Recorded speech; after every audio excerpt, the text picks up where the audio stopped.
കേരയിൽ വരും കേട്ടോ. മുഖ്യമന്ത്രിയുടെ ഈ ഡയലോഗ് നമുക്ക് എല്ലാവർക്കും ഓർമ്മയുള്ളതാണ് സാർ. വലിയ പ്രതിഷേധങ്ങൾ ഉണ്ടായ ഒരു പദ്ധതിയായിരുന്നു കേരയിൽ.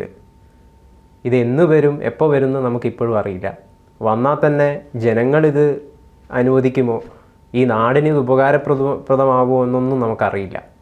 ഏകദേശം 63,000-ഓളം കോടിയാണ് ഈ പദ്ധതി നടപ്പിലാക്കുവാൻ വേണ്ടിയിട്ട് ചിലവാകുന്ന തുക. വലിയ പ്രതിഷേധങ്ങളൊക്കെ കേരയിൽ വിരുദ്ധ ജനകീയ സമിതിയുടെ നേതൃത്വത്തിലൊക്കെ ഈ പദ്ധതിക്കെതിരെ ഉണ്ടായിരുന്നു. അതിനെ തുടർന്നാണ് ഈ പദ്ധതി ഭാഗികമായെങ്കിലും പിൻവലിക്കേണ്ടി വരുന്ന ഒരു അവസ്ഥയിലേക്ക് എത്തിപ്പെട്ടത്. യഥാർത്ഥത്തിൽ കേന്ദ്രം തന്നെ പല രീതിയിലുള്ള അനുമതി ഈ പദ്ധതിക്കായിട്ട് ലഭിച്ചില്ല.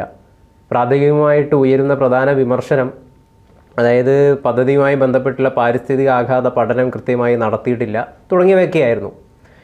പക്ഷേ ഇപ്പോഴും ഈ പദ്ധതിയുടെ ഭാഗമായിട്ട് കേരയിൽ ഡെവലപ്മെൻറ്റ് കോർപ്പറേഷൻ നിലവിൽ നിൽക്കുന്നുണ്ട്. അത് ഇതുവരെ സർക്കാർ പിരിച്ചുവിട്ടിട്ടില്ല. ഇതിൻ്റെ ഭാഗമായിട്ട് നിരവധി കോടികളാണ് സർക്കാർ ഖജനാവിൽ നിന്ന് ചിലവാക്കിയത്. ഈ കേരളിലെ മഞ്ഞക്കുറ്റിക്ക് വേണ്ടിയിട്ട് ഒരുപാട് തുക ചിലവാക്കി. ഈ പദ്ധതിക്ക് യാതൊരു പ്രശ്നവുമില്ല എന്ന് ജനങ്ങളെ ബോധ്യപ്പെടുത്തുവാൻ വേണ്ടിയിട്ട് പല മാധ്യമങ്ങൾക്കും നൽകിയ പരസ്യത്തിന് വേണ്ടി കോടികൾ ചിലവാക്കി. അങ്ങനെ 70-80 കോടിയോളം രൂപ ഈ പദ്ധതിക്കായിട്ട് ചിലവാക്കിയിട്ടുണ്ട്. യഥാർത്ഥത്തിൽ എന്തിനാണ് ഈ ഡെവലപ്മെൻറ്റ് കോർപ്പറേഷൻ ഇപ്പോഴും നിലനിൽക്കുന്നതെന്ന് ജനങ്ങൾക്ക് മനസ്സിലാവുന്നില്ല. ഈ പദ്ധതി വരുമോ സാർ? ഈ പദ്ധതി വരാനുള്ള സാധ്യതകൾ വളരെ വിദൂരമാണ്. പക്ഷേ കേരളയിൽ കോർപ്പറേഷൻ നിലനിൽക്കുന്നു. ഓഫീസ് അവസാനിപ്പിച്ചിട്ടില്ല.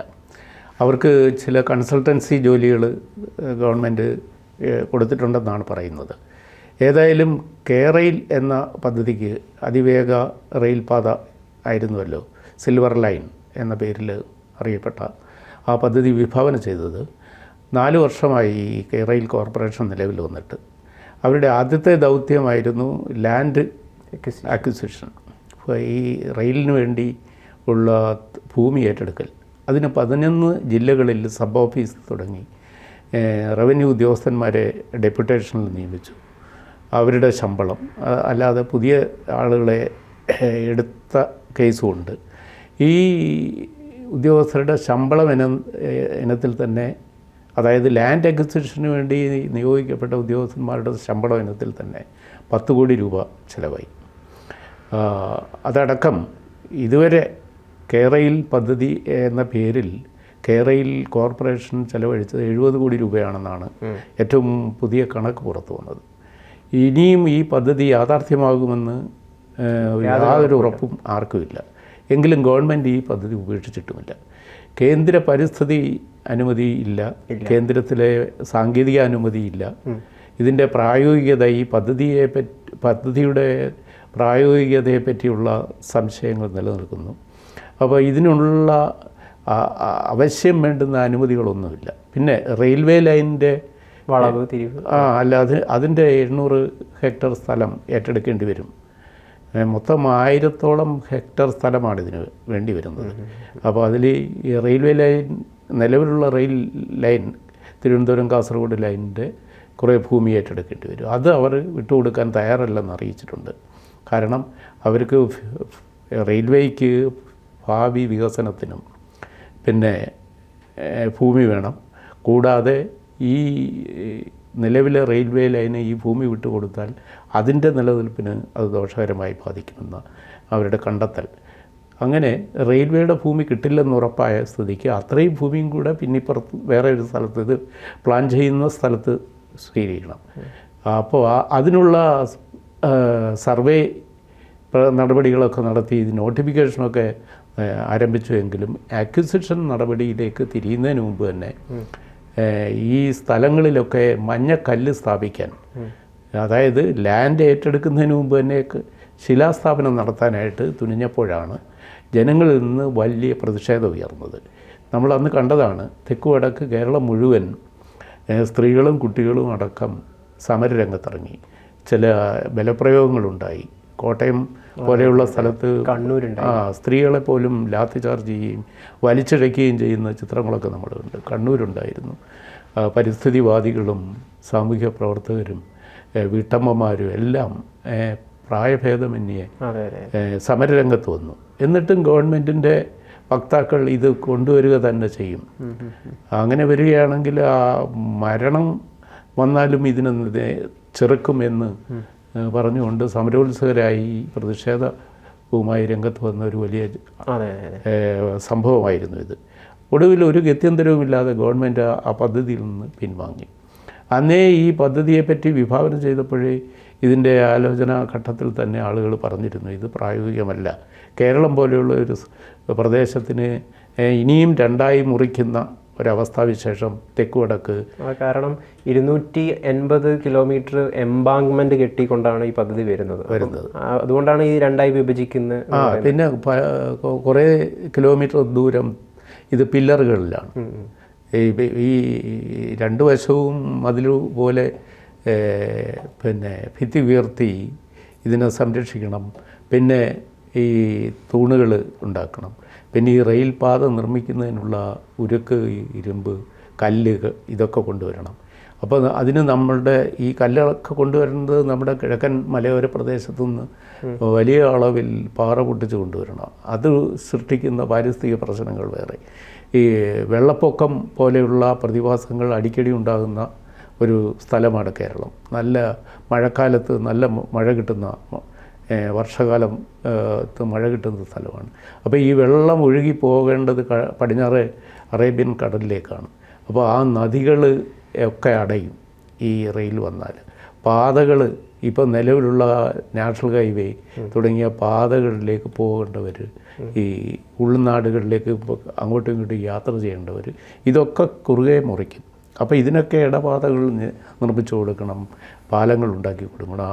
അതിന് വേണ്ടിയൊക്കെ വരുന്ന എഫർട്ടും ഇതിൻ്റെ പണവും ഒക്കെ വർക്കൗട്ട് ചെയ്തപ്പോൾ ഇത് ഒട്ടും പ്രായോഗികമല്ലെന്ന് പിന്നെ സാമാന്യ ബുദ്ധിയുള്ള ഒരുപാട് പേർ ഉപദേശിച്ചിട്ടും ഗവൺമെൻറ് അത് വകവയ്ക്കാതെ 63.9 കോടി രൂപ 9,000 കോടി രൂപ 63.9 കോടി രൂപ 9,00,000 കോടി രൂപയുടെ പദ്ധതിയായിട്ട് ഇത് മുന്നോട്ട് പോയി. അപ്പം ആ ഇതിനു വേണ്ടി കൊണ്ടുവരുന്ന ഈ കേരളയിൽ കൊണ്ടുവരുന്ന ട്രാവലിംഗ് കോച്ചസ്, ഇതിൻ്റെ യാത്രയ്ക്ക് ഉപകരിക്കുന്ന കോച്ചസൊക്കെ ജപ്പാൻ ഉപേക്ഷിച്ച ഒരു ടെക്നോളജിയാണ്. ഈ കേരളയിൽ പദ്ധതി ജപ്പാൻ ഉപേക്ഷിച്ച ഒരു ടെക്നോളജിയാണ്. അപ്പോൾ അവിടുന്ന് കണ്ടം ചെയ്ത കമ്പാർട്ട്മെൻറ്റ്സൊക്കെയാണ് ഇവിടെ കൊണ്ടുവന്ന് കേരളത്തിൽ ഉപയോഗിക്കുന്നത്. ഇതിൻ്റെയൊക്കെ പിന്നിൽ വലിയ തോതിലുള്ള കമ്മീഷൻ വ്യവസ്ഥയിൽ വലിയ ഒരു അഴിമതി പദ്ധതിയാണിതെന്നും വിമർശകർ പറഞ്ഞിരുന്നു. ഏതായാലും ജനങ്ങളുടെ പ്രതിഷേധത്തിൻ്റെ മുമ്പിൽ ഈ പദ്ധതി മുന്നോട്ട് പോകാൻ പറ്റാതെ ഉപേക്ഷിച്ചിരിക്കുകയാണ്. ഇതിന് വേണ്ടി വരാൻ സാധ്യതയില്ലെന്നറിയാമായിരുന്ന ഒരു പദ്ധതിക്ക് വേണ്ടി 70 കോടി രൂപ ചെലവാക്കി ഈ സാമ്പത്തികമായി പ്രയാസം നേരിടുന്ന ഒരു സംസ്ഥാനം ഇത്രയും വലിയ ഒരു എമൗണ്ട് ചെലവാക്കി ഇതിന്.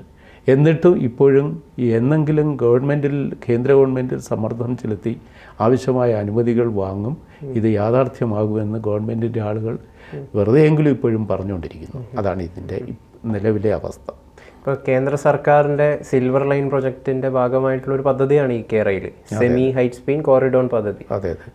അപ്പോൾ ഇത് വലിയ ജനകീയ സമരങ്ങൾ, ഇപ്പോൾ കേരളയിൽ വിരുദ്ധ ജനകീയ സമിതിയുടെതൊക്കെ നേതൃത്വത്തിൽ കേരളം എല്ലാ സ്ഥലങ്ങളിലും വലിയ രീതിയിലുള്ള ജനകീയ സമരങ്ങളുണ്ടായി. മതമോ അല്ലെങ്കിൽ ജാതിയോ ഒന്നും നോക്കാതെ ഒരു സാധനത്തിനെതിരെ ജനങ്ങൾ ഒന്നിച്ചു കൂടുന്നൊരു അവസ്ഥയുണ്ടായി. അപ്പോൾ അതിൻ്റെയൊക്കെ ഫലമായിട്ടാണ് സർക്കാരിന് പിന്നോട്ട് പോകേണ്ട അവസ്ഥ വന്നത്. സാറ് നേരത്തെ പറഞ്ഞ പോലെ തന്നെ നിരവധി സ്ഥലങ്ങളിൽ സ്ത്രീകളെയൊക്കെ ഈ പോലീസുകാർ ആക്രമിക്കുന്ന കാഴ്ചയൊക്കെ വലിയ രീതിയിൽ നമ്മൾ കണ്ടതാണ്, അതിനെതിരെയൊക്കെ പ്രതികരിച്ചതാണ്.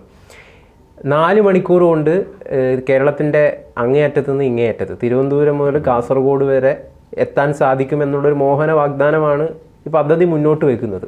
യഥാർത്ഥത്തിൽ അങ്ങനെ ശരിക്കും എത്താൻ പറ്റുകയാണെങ്കിൽ വലിയൊരു സഹായകരമായിരിക്കില്ല ജനങ്ങൾക്ക്. തീർച്ചയായിട്ടും വേഗത ആധുനിക ജീവിതത്തിൻ്റെ ഒരു ഭാഗമാണ്. വേഗം യാത്ര ചെയ്യുക, വേഗതയേറിയ യാത്ര. അതിനാണല്ലോ നമ്മൾ വിമാനവും പലതരം യാത്രാ സൗകര്യങ്ങൾ കണ്ടുപിടിച്ചത്. അപ്പോൾ സ്പീഡ് ഒരു അവശ്യ ഘടകമാണ് മനുഷ്യ ജീവിതത്തിൽ. അപ്പോൾ കാസർഗോഡ് മുതൽ തിരുവനന്തപുരം വരെയുള്ള ഒരു 600 കിലോമീറ്റർ ദൂരം യാത്ര ചെയ്യാൻ ഇപ്പോൾ നമ്മൾ എടുക്കുന്നത് 8-9 മണിക്കൂർ എടുക്കുന്നുണ്ട്. ഈ പിന്നെ അത്രയും ദൂരം സഞ്ചരിക്കാൻ ഈ ഏതെങ്കിലും ഒരു പരിഷ്കൃത രാജ്യം ഇത്രയും സമയമെടുക്കുന്ന ഒരു അവസ്ഥ ഇപ്പം ലോകത്ത് ഇറങ്ങില്ല. അപ്പോൾ ഇത് നമ്മുടെ നിലവിലുള്ള റെയിൽ ലൈനിൻ്റെ കുഴപ്പങ്ങളും അതിൻ്റെ വേഗത കുറവും ട്രെയിനിൻ്റെ അപര്യാപ്തതകളും മറ്റ് ഒരുപാട് പ്രശ്നങ്ങളുണ്ട്. അപ്പോൾ അതിനൊരു ചെറിയ പരിഹാരം എന്ന നിലയിലാണ് വന്ദേ ഭാരത് ട്രെയിനുകൾ വന്നത്. അപ്പോൾ അത് വന്ദേ ഭാരത് വന്നപ്പോൾ ഈ ടൈം കേരളത്തിന് വേണ്ടി പറഞ്ഞ ടൈം അതിൽ ഏറെക്കുറെ പരിഹരിക്കാൻ പറ്റുന്നു എന്ന് ജനങ്ങൾക്ക് അനുഭവം കൊണ്ട് മനസ്സിലായി. ഈ കേരയിൽ പദ്ധതി കൊണ്ട് വന്ന ഒരു കെടുതി ഇനിയും ജനങ്ങൾക്ക് മാറിയിട്ടില്ല.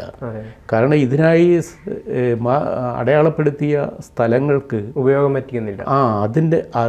അതിന് വില്ലേജ് ഓഫീസ് വഴിയുള്ള നോട്ടിഫിക്കേഷൻ നടന്നതുകൊണ്ട് ഈ വസ്തു ഉടമകൾക്ക് ഈ റെയിൽ വരുമെന്ന് കരുതിയിരുന്ന എൻ്റെ പ്രൊപ്പോസ്ഡ് ഏരിയയിലെ വസ്തു ഉടമകൾക്ക് ആ വസ്തു ക്രയവിക്രയം ചെയ്യാൻ പറ്റുന്നില്ല, അതിന്മേൽ ലോൺ അനുവദിക്കുന്നില്ല. അങ്ങനെയൊക്കെയുള്ള പ്രയാസങ്ങൾ ഇപ്പോൾ ജനങ്ങളുണ്ട്. അതുകൊണ്ട് ഗവൺമെൻറ് ഈ കാര്യത്തിൽ എത്രയും പെട്ടെന്ന് ജനങ്ങൾക്ക് സഹായകരമായ ഒരു തീരുമാനം എടുക്കേണ്ടതാണ്. റെയിൽ വരുന്നില്ലെങ്കിൽ അവരുടെ വസ്തുവിന്മേലുള്ള അവരുടെ പൂർണ്ണ അവകാശം അവർക്ക് സ്ഥാപിച്ചു കിട്ടണം. കാരണം പല ചെറിയ ചെറിയ തുണ്ടുഭൂമിയുള്ളവരാണ് കേരളത്തിലെ ഭൂവുടമകളിലേറെയും. പാവങ്ങളായ ആളുകൾ ഉണ്ട്. അവർക്ക് പല ആവശ്യങ്ങൾക്ക് ഈ ഭൂമി പണയപ്പെടുത്തി ചിലപ്പോൾ ഒരു ലോൺ എടുക്കേണ്ടി വരും. അതിനൊന്നും ഇപ്പോൾ പറ്റാത്ത തരത്തിൽ ഈ കേരളത്തിന് വേണ്ടി മാർക്ക് ചെയ്ത ഭൂമിക്ക് യാതൊരു ക്രയവിക്രയവും സാധ്യമല്ലാത്ത ഒരവസ്ഥയുമുണ്ട്. അതുകൊണ്ട് വിഷമിക്കുന്ന ധാരാളം പേരുണ്ട്. അതുകൊണ്ട് വരില്ല എന്ന് ഉറപ്പുള്ള ഒരു പദ്ധതിക്ക് വേണ്ടി ഇങ്ങനെ ജനങ്ങളെ കഷ്ടപ്പെടുന്ന എന്ത്? അപ്പോൾ അത് ഒഴിവാക്കി കൊടുക്കേണ്ടതാണ്. പിന്നെ ഈ കേരളിൻ്റെ പ്രായോഗികതയെ പറ്റി അന്ന് തന്നെ സംശയമുണ്ടായിരുന്നു എന്ന് നമ്മൾ പറഞ്ഞുവല്ലോ. അത് പ്രയോഗത്തിൽ വന്നു കഴിഞ്ഞാൽ ഇത് ജനങ്ങളുടെ ജീവിതത്തെ ഏത് തരത്തിലാണ് ഗുണകരമായി പരിപോഷിപ്പിക്കുക. നിലവിലുള്ള ഒരു റെയിൽ ലൈൻ ഉണ്ടല്ലോ, അതിനേക്കാൾ ഇത് ഏത് തരത്തിൽ മെച്ചപ്പെടും. കേന്ദ്ര ഗവൺമെൻറ് അന്ന് തന്നെ പറഞ്ഞ് അതിൻ്റെ 6 നിലവിലുള്ള പാതകളിൽ കൂടി ഇരട്ടപ്പാതകൾ കേരളം മുഴുവനും യാഥാർത്ഥ്യമായിക്കൊണ്ടിരിക്കുകയാണ്, ഏറെക്കുറെ ആയിക്കഴിഞ്ഞു. അപ്പോൾ ആ ഇരട്ടപ്പാതകളിലൂടെ ഹൈസ്പീഡ് ട്രെയിൻ ഓടിക്കാൻ പറ്റുമെങ്കിൽ ഇതിനുവേണ്ടി ഇത്രയും ഭാരിച്ച ചെലവും പ്രയത്നവും പാഴാക്കണം. പക്ഷെ അന്നൊക്കെ സർക്കാർ അതിനെ പ്രതിരോധിച്ചത് പല സ്ഥലങ്ങളിലും വളവുകളുണ്ട് റെയിലിൽ. അപ്പോൾ ആ വളവുകൾ നിവർത്തുക എന്ന് പറഞ്ഞു കഴിഞ്ഞാൽ വലിയ പൈസ ചിലവാകും. അപ്പം അതിന് സാധിക്കില്ല, അത് പ്രായോഗികമല്ല എന്നാണ് അതിനെ പ്രതിരോധിച്ചത് സർക്കാർ. അല്ല, അത് ഈ ഗവൺമെൻറ് അല്ല ചെയ്യേണ്ടത്. അതിന് കേന്ദ്ര ഗവൺമെൻറ്റിൻ്റെ കയ്യിലാണ് ഇന്ത്യൻ റെയിൽവേ. അത് റെയിൽവേ മന്ത്രാലയം, പ്രത്യേക മന്ത്രാലയവും ഒക്കെ ഉള്ള ഒരു സ്ഥാപനമാണ്. അത് ഇന്ത്യൻ റെയിൽവേയുടെ ഒരു സിസ്റ്റം, ഒരു എഞ്ചിനീയറിംഗ് വിഭാഗവും അതിൻ്റെ പ്ലാനേഴ്സൊക്കെ ഉണ്ട്. അവരാണത് തീരുമാനിക്കേണ്ടത്. അതിന് കേരള ഗവൺമെൻറ് ഒരു തരത്തിലും അതിലൊരു വൈദഗ്ധ്യം പ്രകടിപ്പിക്കേണ്ട കാര്യമില്ല. അഭിപ്രായം പറയാൻ തന്നെ അനവസരത്തിലും ആവശ്യമില്ലാത്തതുമാണ്. അവരല്ലല്ലോ അത് തീരുമാനിക്കേണ്ടത്. ആ റെയിൽ പാതയുടെ ക്ഷമതയും അതിന് എൻ്റെ വളവ് നിവർത്തുന്ന പ്രശ്നവും കേരള ഗവൺമെൻറ്റിൻ്റെ ചോദ്യമല്ല. നിർദ്ദേശം വയ്ക്കാം എന്നതിനപ്പുറത്തെ.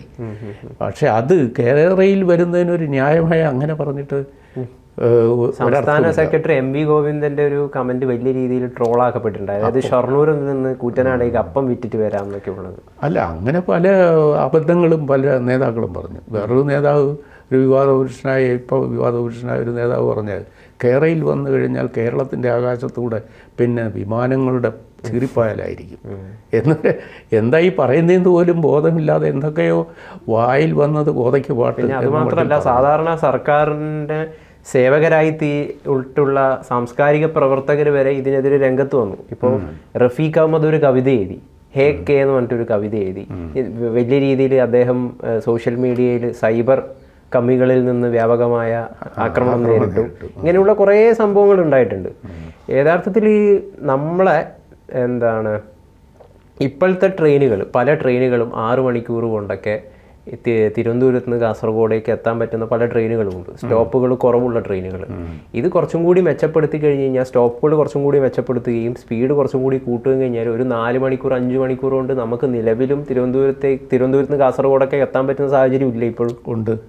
ഇതിനേക്കാൾ ചിലവ് കുറഞ്ഞ ഗതാഗത മാർഗങ്ങൾ ഇതിനേക്കാളും ഗംഭീരമായി കൊണ്ടുവരാവുന്ന പദ്ധതികൾ വേറെയുണ്ട്. അത് ഇതുപോലെ പിന്നെ ഇതിൻ്റെ നടത്തിപ്പുകാർ ലക്ഷ്യം വയ്ക്കുന്ന പ്രയോജനം അവർക്ക് കിട്ടിയെന്ന് വരില്ല. ഒരു ഉദാഹരണത്തിന്, കേരളത്തിലെ 14 ജില്ലകളിലും ചെറിയ ചെറിയ പിന്നെ എയറോഡ്രോമുകൾ ഉണ്ടാക്കിയാൽ, ചെറിയ യാത്രാ വിമാനങ്ങൾ ജില്ലാന്തര തരത്തിൽ സർവീസ് നടത്തി ഇന്ന് ഈ യാത്രാ തിരക്ക്, റോഡിലുള്ള ഗതാഗത പ്രശ്നങ്ങളും പരിഹരിക്കാം ഒരു പരിധി വരെ. ഇപ്പോൾ കേരളത്തിലെ 14 ജില്ലകളിൽ 4 സ്ഥലത്ത് നിലവിൽ എയർപോർട്ടുകളുണ്ട്. ബാക്കി ഒരു 10 ചെറിയ എയർപോർട്ടുകൾ കൊല്ലം, ആലപ്പുഴ, ഇടുക്കി, കോട്ടയം തുടങ്ങിയ സ്ഥലങ്ങളിൽ, അങ്ങനെ തെക്ക് വടക്ക് ചെറിയ എയർപോർട്ടുകൾ ഉണ്ടാക്കി കുറേ വിമാനങ്ങൾ, ചെറിയ വിമാനങ്ങൾ, പിന്നെ 50ഉം 100ഉം പേർക്ക് യാത്ര ചെയ്യാവുന്ന വിമാനങ്ങൾ സർവീസ് നടത്തിയാൽ അത് കേരളത്തിലെ യാത്രക്കാർക്കും അനുഗ്രഹമാകും. ഈ വിമാനത്താവളം ഉണ്ടാക്കുന്നതിന് ഇതിൻ്റെ 10-1 പോലും ചിലവുമില്ല. ഈ ഗതാഗതം മനുഷ്യൻ്റെ വേഗത, ഉദ്ദിഷ്ട സ്ഥാനത്ത് യഥാസമയം എത്താനുള്ള ലക്ഷ്യത്തിൽ നമ്മുടെ സഞ്ചാര സൗകര്യം മെച്ചപ്പെടുത്താനാണെങ്കിൽ ഇതുപോലെയല്ലേ ആലോചിക്കേണ്ടത്. അല്ലാതെ കേരളത്തിലെ ജനങ്ങളെ മുഴുവനും ബുദ്ധിമുട്ടിക്കുന്ന തരത്തിൽ ഭൂമിയെല്ലാം ഏറ്റെടുത്ത് തെക്കുവടക്കൊരു പുതിയ റെയിൽപാത നിർമ്മിക്കുകയല്ലല്ലോ വേണ്ടത്. ഇത് ആകാശത്തൂടെ സഞ്ചരിക്കുന്നതാണ്. അപ്പോൾ ഗതാഗത പ്രശ്നങ്ങൾ കുറവാണ്, കൂട്ടിയിടി ഉണ്ടാവില്ല, റോഡ് അപകടങ്ങൾ ഇല്ല. എന്തായാലും കേരളയിൽ വികസനമല്ല എന്ന് നമുക്ക് ഉറപ്പായിട്ടും പറയാൻ വേണ്ടി സാധിക്കും. കാരണം കേരളയിൽ വലിയൊരു അഴിമതിയാണ്. സർക്കാരിനെതിരെ വ്യാപകമായിട്ടുള്ളൊരു ആരോപണമായിരുന്നല്ലോ, അല്ലെങ്കിൽ അതൊരു സത്യമാണ്. അതായത് ഞങ്ങൾ CPM വികസന വിരോധികളാണ്, കമ്മ്യൂണിസ്റ്റുകാർ. അപ്പോൾ അതിനെ ആ ഒരു നെറേറ്റീവിനെ പൊളിക്കാൻ വേണ്ടിയിട്ട് ഞങ്ങൾ വലിയ വികസനവാദികളാണെന്ന് പറയിപ്പിക്കാൻ വേണ്ടിയിട്ട് കൊണ്ടുവന്ന ഒരു അഴിമതിയാണ് കേരളയിൽ നിന്നാണ് നമുക്ക് മനസ്സിലാവുന്നത്. അത് തീർച്ചയായിട്ടും ഏറെക്കുറെ അതായിരുന്നു വസ്തുത. പക്ഷേ ഇത് വരില്ല എന്നുള്ള കാര്യം അത് വിഭാവന ചെയ്ത ഘട്ടത്തിൽ തന്നെ കേരളത്തിൻ്റെ ഭൂപ്രകൃതിയെയും ഇവിടുത്തെ ജീവിത രീതിയെയൊക്കെ കുറിച്ച് അറിയാവുന്നവരും ഇവിടുത്തെ ആസൂത്രണ വൈദഗ്ധ്യവും പ്രകടിപ്പിക്കുന്ന വലിയ ആളുകൾക്കൊക്കെ പറയാൻ കഴിയുമായിരുന്നു. അവർ പറഞ്ഞിട്ടുമുണ്ട്. പക്ഷേ ഇത് ഒരു പൊളിറ്റിക്കൽ കോൺട്രവേഴ്സി ആക്കി വളർത്താനും ഇത് ജനങ്ങളെ ബുദ്ധിമുട്ടിക്കുന്ന തരത്തിൽ പോലീസും ഗവൺമെൻറ്റും എല്ലാം കൂടി അടിക്കടി ഗവൺമെൻറ്റിൻ്റെ വക്താക്കളും എല്ലാം ഒരു വലിയ ബഹളമാക്കി സമൂഹത്തെ ആകെ കലുഷിതമാക്കിയ ഒരു സംഭവമായിരുന്നു. ഇപ്പോൾ ആരും അതിനെപ്പറ്റി പറയുന്നില്ല. 70 കോടി പാഴായി. അതാണ് അതിൻ്റെ അൾട്ടിമേറ്റ് റിസൾട്ട്. ഇപ്പോൾ കേരളയിൽ കോർപ്പറേഷന് ആകെ 3 കൺസൾട്ടൻസി വർക്കാണുള്ളതെന്ന് പത്രത്തിലൊക്കെ കണ്ടു. ഒന്ന് നഞ്ചൻകോട് മൈസൂർ പാതയ്ക്ക് ഒരു പിന്നെ കൺസൾട്ടൻസി നടത്തുക, അതുപോലെ നിലമ്പൂർ നഞ്ചൻകോട് പാത, ശബരി പാത, ഈ പദ്ധതികളെ പറ്റിയൊക്കെ ഇരുന്നുള്ള പേപ്പർ വർക്കും അതിന് കേന്ദ്രത്തിൻ്റെ അനുമതി നേടാനുള്ള ജോലികളുമാണ് ഇപ്പോൾ കേരളയിൽ കോർപ്പറേഷൻ്റെ നിലവിലെ പണി എന്ന് വാർത്ത കണ്ടു. ഏതായാലും എന്തെങ്കിലും ഒന്ന് അവർ ചെയ്യട്ടെ. പഴയ പണത്തെക്കുറിച്ച് വിലപിച്ചിട്ട് നീ എന്ത് കാര്യം?